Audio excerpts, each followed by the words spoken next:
I'm here with the Mayor of Napier, Kirsten Wise. Kia ora, Kirsten, and thanks for joining me.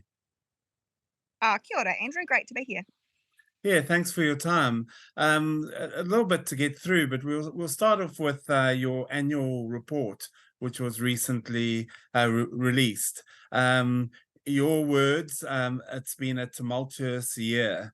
Tell me about that, and how has Cyclone Gabrielle affected the annual report, basically?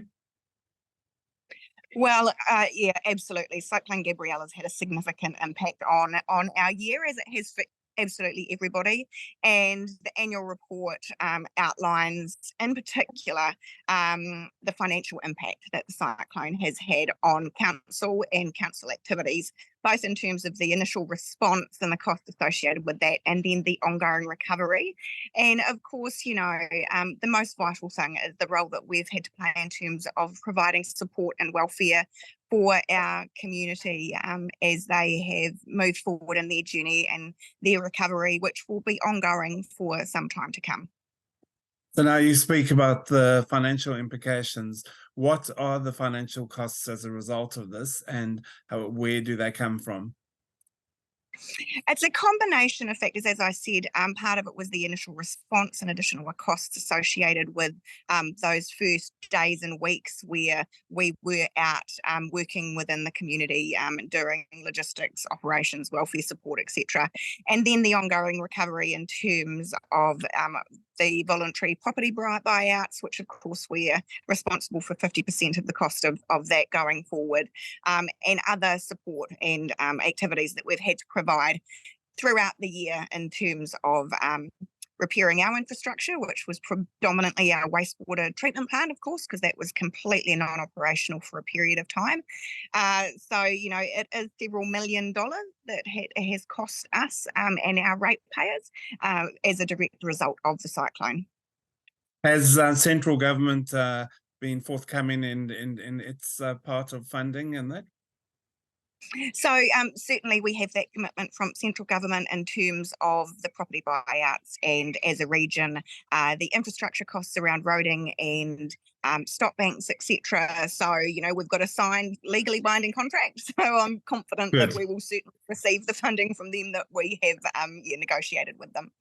Good. Now, just in terms of the wastewater treatment plant, so is that back up and running and all sorted, and no sewage flowing out into the ocean?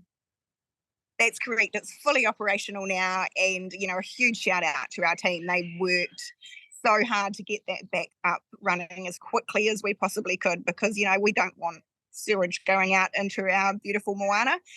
We're pleased that that's back up 100%. Yeah. Now the buyout process, you and Hastings had the majority, or had all the houses in that, the category 3. How's that gone? It must have been quite a fraught process, that. But it's going really well, actually. It's still early days. We have formed a dedicated project office, which is sitting over in Hastings, because they have the majority of those category 3 properties. And we have 14. We have already met with, I believe it's either 8 or 9 of those property owners. So they're already working through the process, looking to get the valuations done so that we can go into negotiations with them. And tracking really, really well for our affected property owners. Are the majority of people going to take the buyout, or there's some that aren't going to? I think for those that sit within our boundaries, the majority, if not all of them, are looking to take the voluntary buyouts. And I couldn't speak on behalf of the Hastings District Council. Fair enough. And now, what other jobs are you still having to do as a result of Cyclone Gabrielle? You mentioned roads and stop banks and that. How are things progressing there? And I know you do work with the other councils on this as well. So definitely, terms of stop banks and any of that flood mitigation work, that is the regional council taking the lead, and we're supporting them with that. The bulk of the roading is also sitting with Hastings District Council and Central Hawke's Bay, but also the ones that impact us predominantly is the state highway, the Whakakotahi roading projects. So we are obviously in constant communication with them to ensure that particularly the resilience side of it, and in our network, from a national state highway perspective, that the investment's being done there, because obviously we were completely cut off from the rest of the country because all of those integral state highways were inaccessible for a period of time. So we're focused on ensuring that resilience work is invested in and done in a timely way. Yeah, because I mean, there's still problems, and it's a bit out of your boundaries, but on the Wairau Road, even this week, there have been slips.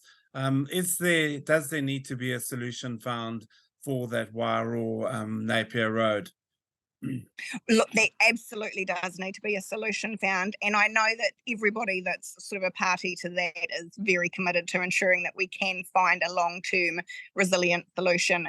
And we'll continue to work with Whakakotahi and the dedicated team, the TREC team that's been set up to do a lot of the direct cyclone projects. So I talked to Craig about this. I know how conscious they are as a township to be able to be getting through to Napier and the rest of Hawke's Bay. So it's well and truly, one of the things that's a priority.